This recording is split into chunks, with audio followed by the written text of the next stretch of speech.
Em nome do Pai, do Filho e do Espírito Santo. Ave Maria, cheia de graça, o Senhor é convosco. Bendita sois vós entre as mulheres, e bendito é o fruto do vosso ventre, Jesus. Santa Maria, Mãe de Deus, rogai por nós, pecadores, agora e na hora de nossa morte. Amém. Então hoje, como vocês já ouviram, nós celebramos a festa de São Padre Pio, São Pio de Pietrelcina, conhecido como São Padre Pio, né? E ele era um capuchinho muito famoso, porque ele entrou para essa ordem franciscana. Os capuchinhos é dos ramos da ordem dos franciscanos. E no tempo do Padre Pio, os franciscanos capuchinhos viviam uma penitência, uma vida muito penitente.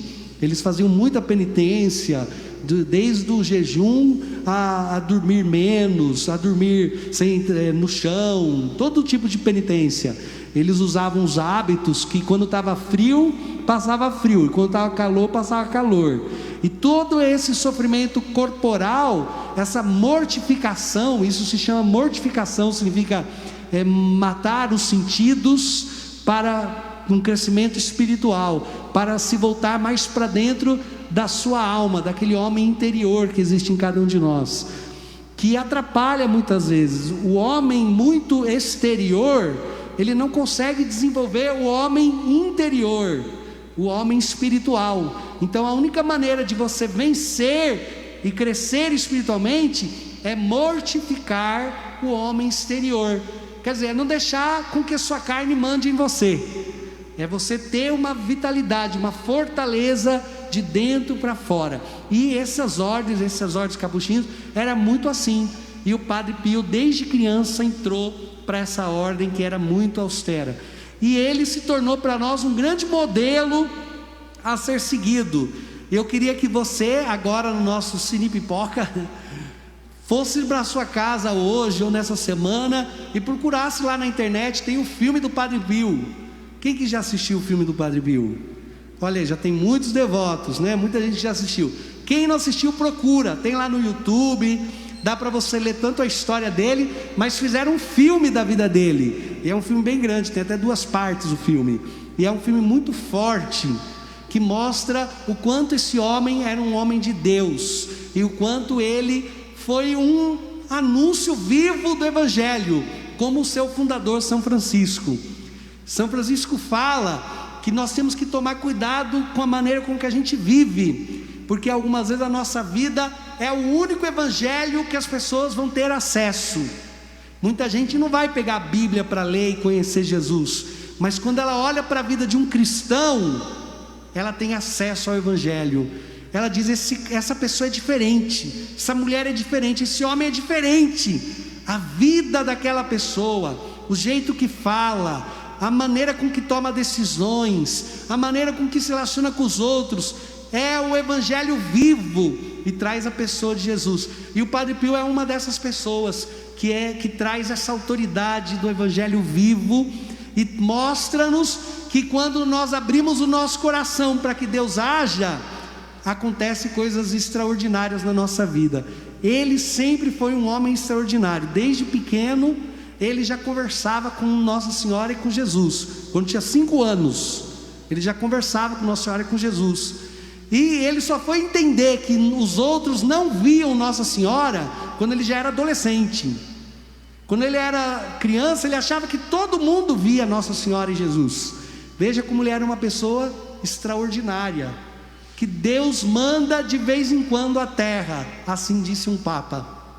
Por quê? Porque quando as pessoas estão perdendo a fé no sobrenatural, quando todo mundo está perdendo a fé em Deus, ninguém mais está desenvolvendo o homem interior, o homem espiritual, a mulher espiritual, Deus vem e nos chacoalha, mandando uma pessoa como o Padre Pio, que não só vê os santos, os anjos, que não só conversava com as almas, que muitas vezes pediam ajuda em oração para ele, por uma autorização divina, porque as almas não ficam andando por aí não, viu gente? Por uma autorização divina. Não só falava com os santos, não só um homem que tinha uma profunda intimidade com Jesus, ele era um homem que rezava, que realmente lutava pela santidade. Ele rezava muitos rosários durante o dia, ele intercedia pelas pessoas e ficava horas no confessionário. E quando as pessoas pediam ajuda para ele no confessionário, era 2, 3 minutos. Ele tinha uma autoridade espiritual que o mundo hoje precisa. Você vê cada dia mais as pessoas estão desacreditando na fé, em Deus. E parece que Deus já não faz mais os mesmos milagres que faziam antigamente. Nós lemos muitas vezes a história da igreja e vemos grandes santos fazendo grandes prodígios. E hoje em dia a gente olha e fica pensando: cadê estes sinais tão marcantes? Isso muitas vezes parece que desapareceu, mas não é que Deus não faz mais grandes sinais. É porque os homens não estão mais buscando de todo o coração a Deus, não estão santificando a sua vida. Nós estamos cada vez mais mundanos. E agora com a internet, que é um ótimo instrumento de evangelização, e a gente gosta, né, de usar, dá para se comunicar com os amigos, com a família. Você pega o celular e já resolve um problema lá de alguém que está lá no outro lado. Antigamente a gente só conhecia o povo da vila, não é mesmo? Não é muito antigamente, gente, porque quando eu era criança, adolescente, nós só conhecíamos o povo da vila. Hoje em dia vocês conhecem um padre que está lá no outro lado do Brasil, nunca viu na sua vida, mas pela internet você já vira amigo dele. Olha como a internet nos aproximou. Mas ao mesmo tempo, a internet nos tornou também muito dispersos, muito exteriores, muito superficiais. E nós não buscamos mais essa experiência profunda com Deus que acontece no mais íntimo do ser humano. Não temos mais aquela vida de oração. E essa vida de oração, quando nós estamos rezando aqui, é para motivar você na fé.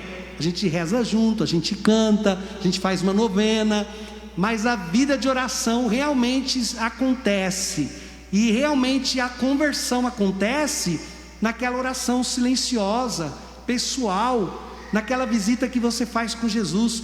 Se você não rezar sozinho e não voltar a tua mente para Deus, num profundo silêncio, e buscar lá no íntimo do teu coração esse Deus vivo, você não vai ter uma reflexão, uma meditação, e não vai ter um crescimento. Aqui é uma oração em comunidade, mas nós temos que ter uma oração pessoal que vai nos fazer progredir na santidade.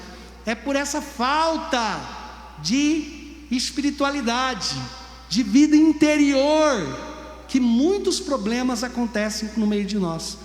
Fala assim comigo: Senhor Jesus, me ajude a ter espiritualidade, desenvolver a minha vida interior. Muitos de nós, não precisa levantar a mão, não precisa passar vergonha.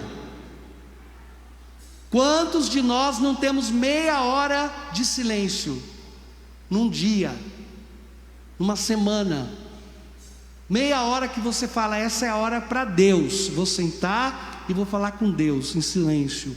Quantos de nós somos barulhentos? O tempo todo a gente está buscando coisas exteriores, e essa falta de intimidade, de interioridade, não nos faz experimentar Deus. Ai, padre, lá em casa, se eu soubesse, com um monte de criança, não dá para fazer silêncio, né? Tem que esperar dormir, meu Deus do céu. Vai fazer o quê, né? Tem que esperar as crianças dormir, tem que acordar meia hora mais cedo. Algumas vezes este sacrifício, essas mortificações, fazem parte do nosso crescimento espiritual, da nossa vida espiritual. Porque se você for esperar ter vontade, muitas vezes isso nunca acontece. Quantas vezes eu já falei para vocês que eu escutei pessoas falarem assim: padre, quando eu me aposentar, eu vou servir mais na igreja. Aí depois aposentou, ficou cuidando dos netos, não serviu mais nada. Aí quando os netos cresceu, já estava doente, não dava mais para servir. Quantas vezes isso aconteceu, gente? Então não fique esperando a oportunidade. Quando der, nunca vai dar. É a mesma coisa de falar: quando eu tiver dinheiro eu vou. Vocês já falaram isso? Quando eu tiver dinheiro eu faço. Você fez até agora? Nunca tem dinheiro, gente. Tem coisa que não dá, tem coisa que a gente tem que dar um de louco mesmo, né? Graças a Deus inventaram os carnezinhos. senão a gente não fazia mais nada nessa vida, né? A gente vai pagando lá e na hora que vê, fala, deu para fazer. Porque como que vai fazer? Olha, eu digo para vocês, nós precisamos também lutar por essa vida interior, para termos essa experiência, que o Padre Pio foi uma grande denúncia para o mundo, uma experiência profunda de Deus, de um Deus que está vivo, fazendo milagres no meio de nós. Mas padre, será que era verdade toda essa vida espiritual do Padre Pio? O que comprova a verdade da sua vida espiritual são os inúmeros milagres que ele realizou em vida. Não era um milagre outro de vez em quando, era grandes milagres diariamente. A própria vida do padre era um grande milagre, a ponto de se configurar a Jesus, e ele chegou a receber os estigmas, que são as chagas de Jesus no próprio corpo, nas mãos, nos pés. Ele chegou a receber as estigmas de Jesus, e saía sangue mesmo, diariamente, que depois as pessoas sentiam um cheiro de perfume, de lírios, de longe. O sangue, quando apodrece, é a pior coisa fedida que existe, não é mesmo, gente? Do padre, o sangue que saía e ficava coagulando, né, criava cascas na mão dele, tinha um cheiro de lírio. E muitas pessoas testemunham relatos incríveis de milagres alcançados com o Padre Pio. Entre um deles, ele tinha uma mulher que levou o bebê doente para o padre rezar. O bebê dela estava muito doente, ela desesperada entrou numa viagem de trem para levar para o Padre Pio rezar por essa criança. Só que no meio da viagem a criança morreu. A mãe, tão desesperada, enfiou a criança dentro da mala, porque se ela contasse que tinha morrido, a polícia, né, todo mundo ia levar a criança. Então ela colocou a criança na mala para fazer a criança chegar lá. Guardou dentro da mala e chegou lá. Quando chegou no meio da multidão, ela abriu uma mala e arrancou uma criança dentro da mala. Todo mundo horrorizado com aquela cena. A mãe, desesperada, se colocou de joelho nos pés do padre e, chorando, pedia para ele orar pela criança. Ele pegou a criança assim, olhou para a criança e disse para a mãe: ela vive. E devolveu a criança nos braços da mãe, e a criança voltou a chorar e voltou à vida. Até essa graça o padre conseguiu. E ele dizia que tudo a gente pode conseguir quando o nosso coração tem plena intimidade com Deus. Nós rezamos pouco, rezamos mal e configuramos pouco a nossa vida ao Evangelho. E é por esse motivo que não vemos esses grandes sinais no meio de nós nos dias de hoje. Mas o Senhor prometeu, quando Ele enviou os seus discípulos, Ele deu autoridade para eles. E por isso eu digo para vocês que o Padre Pio é um grande sinal até para os sacerdotes, para que o padre, os consagrados, se convertam a Deus, porque é o que o mundo precisa hoje, de santos. O mundo precisa de família santa. Uma família que vive na santidade seria um testemunho, um escândalo para o mundo, que acha que o casamento não é mais possível. Faltam famílias que vivem na santidade, na oração, na comunhão com Deus, jovens que vivam na santidade, e também sacerdotes. Nós precisamos orar, irmãos, uns pelos outros. Se os padres, se você soubesse a autoridade espiritual que Deus concedeu a um sacerdote, a um padre, você ouviu hoje na palavra, Ele nos enviou, Ele enviou os apóstolos, e nós, os sacerdotes, na comunhão com os apóstolos, que são os bispos, nós fomos enviados para proclamar uma boa notícia. O Evangelho é uma boa notícia. A força que tem a proclamação da palavra. Vocês estão? Fala amém. Amém. Fica em pé um pouquinho. Tá bom, senta agora de novo. Oxe, vocês acordar, vocês acham que eu não estou vendo? Vou descer mais perto, que vocês estão dormindo na minha cara, ô louco. Se vocês soubessem a força que tem uma palavra de um padre, a força que tem a palavra de um padre, não pode nem jogar. Por isso que fala que padre e mãe não pode jogar praga, né, gente? Porque a coisa é feia. Lá mesmo, quando eu estava no Pará, eu já contei para vocês da vilinha que estava rezando missa lá. e tinha 3 pessoas na missa, domingo, 3 horas da tarde. Eu entendo vocês. Só não dormi porque eu era o padre. Ai, meu Deus. 3 pessoas, só uma prestava atenção no que eu estava falando. E as outras estavam lá, tudo conversando. Quando eu estava de menino, eu falei: ô Jesus, me dá paciência. Aí, terminou a missa, a mulher que estava lá falou assim: ai, padre, você ouviu a bagunça? Todo mundo aí no bar, jogando bola, conversando, ninguém quer saber de Deus, ninguém quer saber de rezar. Aí ela me contou a história da onde ela veio. Eu falei: eu vim lá do Ceará, padre, e lá uma vez o Frei Damião foi para lá, e foi rezar uma missa por lá, e quando ele estava rezando a missa, tinha uns jovens fazendo bagunça com carro de som, uma confusão lá, e atrapalhando a missa. E o Frei falou assim, quando terminou a missa: aqui não volto nunca mais, e aqui ninguém mais permanecerá, pelo desrespeito que tiveram com a missa. Guardou as coisinhas dele e foi embora. E nunca mais choveu naquela cidade. Nunca mais choveu. Chovia nas redondezas, e ali não chovia. Sem chuva, quem que consegue morar num lugar que não chove nunca? O que aconteceu com a cidadezinha? Acabou. Ah, meu Deus, a gente não quer jogar uma praga, né? Quer que praga de padre pega a gente. Por isso, tudo que é padre que vem aqui, a gente dá doce, a gente fala: ai, padre, seja bem-vindo. A gente dá presente, dá cesta, fala: volta sempre, tá bom? Quer um café, padre? Se o senhor espirrar, saúde. É melhor. De padre e de mãe é bom não pegar praga, não. Meu irmão, se você soubesse a autoridade que Jesus deu para um sacerdote, e por isso que a gente pede a benção para o padre quando a gente encontra: padre, sua benção, porque é o próprio Jesus que abençoa através do padre, a autoridade de abençoar. Por isso que a gente pede a benção do padre. Por isso que quando a gente vem na missa, escuta uma pregação, escuta a palavra, quanta mudança acontece na vida da gente. Uma palavra de um padre exorciza o coração da gente. Você vai no confessionário, muitas vezes está lá com raiva, arrasado, no fundo do poço, e quando o padre faz a oração que libera o perdão de Jesus sobre você, o padre te dá um conselho, você sai de lá transformado. Algumas vezes você nem entendeu o que o padre falou. Eu fui confessar uma vez em São Paulo, gente, o padre era tão velhinho que eu achei que ele estava dormindo no meio da confissão. Eu fui falando e o padre só assim, ó. E eu falei: esse padre dormiu. Na hora que acabei a confissão, o padre levantou a cabeça, acabou comigo, meu Deus do céu. Ele tinha prestado atenção em tudo. Sabe aqueles padres que quando levanta, ele falava calmo e sereno: desse jeito, se você continuar, vai pro inferno, né? Porque... ai, padre, perdão.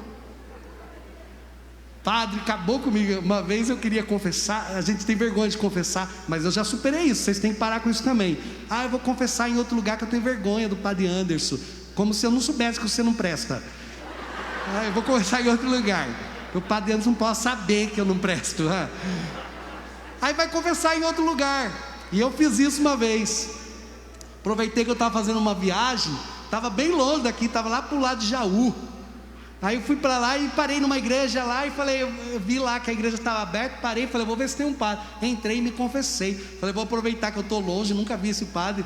Nossa, confessei tudo que eu sempre quis. Rasguei o coração, como eu sempre deveria ter feito, né? Tá bom, e vim embora. Passou um mês, eu fui numa missa que teve aqui em Jundiaí, de uma ordenação. Quem que estava na porta? Eu não acreditei. Quando eu cheguei, eu era seminarista. Quando eu cheguei, o padre olhou para mim e falou assim: você é seminarista, eu lembro de você. Falei: o senhor confundiu, meu filho, todo pretinho é parecido, sabe? Dei uns passos, corri para ele. Olha, ali eu aprendi que a gente não pode ter vergonha, não. Gente, uma palavra de um padre, não importa quem ele seja, uma palavra de bênção, uma palavra de perdão, uma palavra de cura, é a boa notícia do Evangelho de Jesus. Se o padre recebeu de Cristo essa autoridade, esse poder, o que ele precisa é configurando cada dia mais a vida dele com Cristo. Deus me deu a autoridade de abençoar, de exortar, de ensinar a boa notícia do Evangelho. Ele disse: vocês irão e vão expulsar os demônios, vão curar, vão libertar, vão abençoar. E eu vou tomando consciência. ao longo da minha vida dessa autoridade que Deus deu, e vou me convertendo também. O padre também precisa se converter à palavra, e quando isso vai acontecendo, ele vai tomando posse dessa autoridade que tem de curar, de abençoar, de libertar. Gente, Dom Amaury dizia assim: uma cidade sem padre vai adorar os animais, um lugar sem padre vai adorar os animais. A importância de um sacerdote na vida do povo, de uma paróquia que tem um sacerdote. E algumas vezes o padre ainda não criou aquela consciência dessa autoridade que ele tem, e nós precisamos orar pelos padres. Você precisa orar para que os teus filhos sejam chamados ao sacerdócio. Nós queremos que o mundo seja curado, nós queremos que o mundo seja liberto, nós queremos que a boa notícia do Evangelho chegue aos corações. Mas se não houverem mais sacerdotes, os altares ficarem vazios, nós deixaremos de beber dessa fonte de bênçãos. E se nós queremos padres mais santos, maridos, esposas mais santas, nós precisamos hoje fazer a nossa parte, de educar os filhos, os jovens, de orar para que eles correspondam à realidade do Evangelho. Eu queria dizer isso para você: não é o teu conhecimento que vai formar a tua família para a santidade, não é o que você sabe, não é a tua moral que vai fazer seu filho, sua filha ser uma boa pessoa, é o Evangelho. Se você não quer errar na educação dos teus filhos, ensina a eles a palavra, porque a palavra corrige a falsidade, anima os corações e é lâmpada para os nossos passos. Ela nos põe no bom caminho e nos dá autoridade sobre todas as coisas, não só desse mundo, sobre as coisas espirituais. São Pedro Julião e Emar era um sacerdote tão cheio de Deus, que quando o bispo disse que ele ia embora da paróquia, o povo chorou e dizia: não deixe o santo ir embora, porque ele realizava grandes prodígios com sua vida sacerdotal no meio daquele povo. Ele teve que ir embora da paróquia fugido de noite, e ele foi porque ele queria também, né? Porque ele queria se entregar inteiramente a Nossa Senhora numa vida de oração. Eu vou dizer para vocês, meus irmãos, que alegria quando um padre passa numa paróquia e pela palavra de Deus deixa um povo convertido ao Evangelho, configurado a Jesus Cristo. Que alegria! Porque um padre tem que passar, não ficar para sempre. Tem que ensinar os bons caminhos para o povo, e depois, quando for embora, deixar um povo evangelizado. Eu estou falando isso, mas não vou embora não, viu? Para os que querem: ai, será que ele vai embora, por isso que ele está fazendo isso? Vou nada, vocês vão ter que me aguentar. Vocês pecaram muito, que vão ter que me aguentar mais uns anos. Deus falou: vai ser castigado, vai ficar mais anos.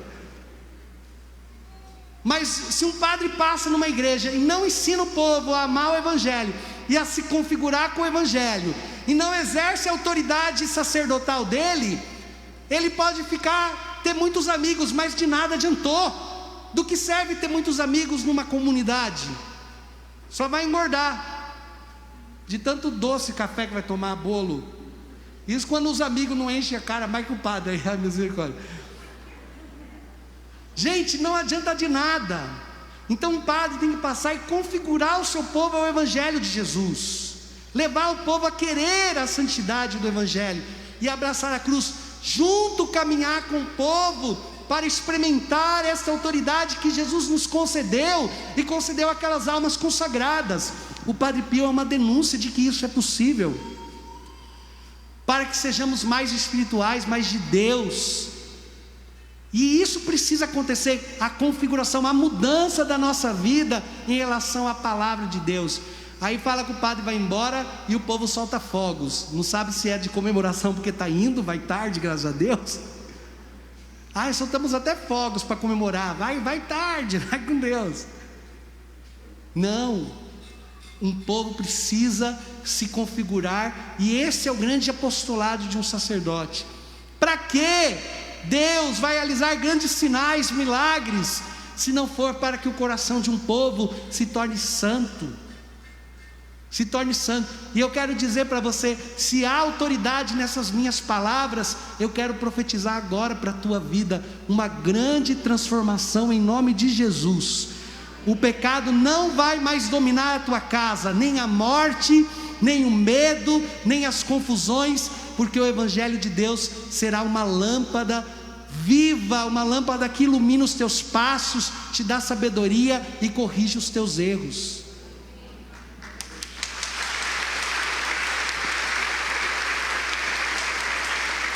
Não queremos um povo devoto da Virgem Desatadora dos Nós, fanático. Um povo devoto da Desatadora dos Nós, que não converteu a vida, que não mudou a vida ao Evangelho. Nós não queremos, eu não quero estar aqui todas as quartas às 14h. Eu já falei para vocês, essa missa foi Deus que quis. Qualquer pessoa que eu perguntar aqui, qual horário a gente podia celebrar uma missa da Desatadora dos Nós, ia falar outro horário, não às 14h. Se tiver alguém que pensou às 2, é muito raro. Ia dizer, faz à noite que vem mais gente, faz no fim da tarde que está menos quente, faz de manhã. Nós íamos pensar qualquer outro horário, não às 14h. Deus escolheu esse horário, Deus escolheu esse dia, e é um milagre todos nós estamos aqui. Mas é um milagre por causa da força da palavra. E eu falo para vocês de que adiantaria rezar todas essas missas, pregar todo o Evangelho, só para ter o que? Êxito no meu ministério, e dizer, o Padre Anderson fez uma missa às 14h, tinha muita gente. Não serve para nada, se vocês não deixarem com que a força dessa palavra converta a vida de vocês, mudem a vida de vocês, que a vida de vocês seja um testemunho vivo do Evangelho, que as pessoas que te encontrarem digam assim, nossa, mas você mudou demais. E você pode dizer assim, foi as novenas da Nossa Senhora Desatadora dos Nós. Cada pregação, cada louvor, cada momento, eu fui abrindo meu coração, eu fui tirando todo o orgulho, toda a raiva, eu fui me tornando mais amoroso com as pessoas da minha família, eu mais compreensivo com os meus irmãos, perdoando mais.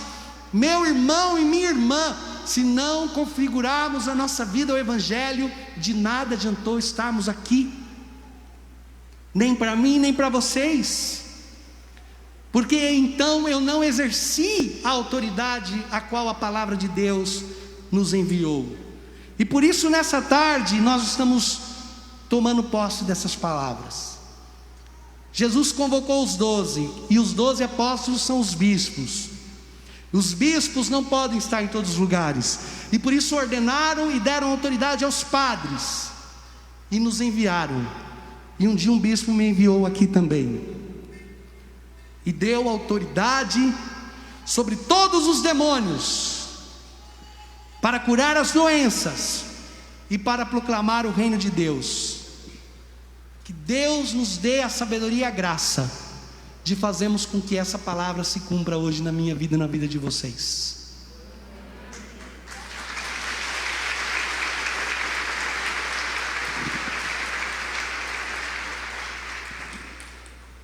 E isso nos fará, sem sombra de dúvida, um grande sinal para o mundo.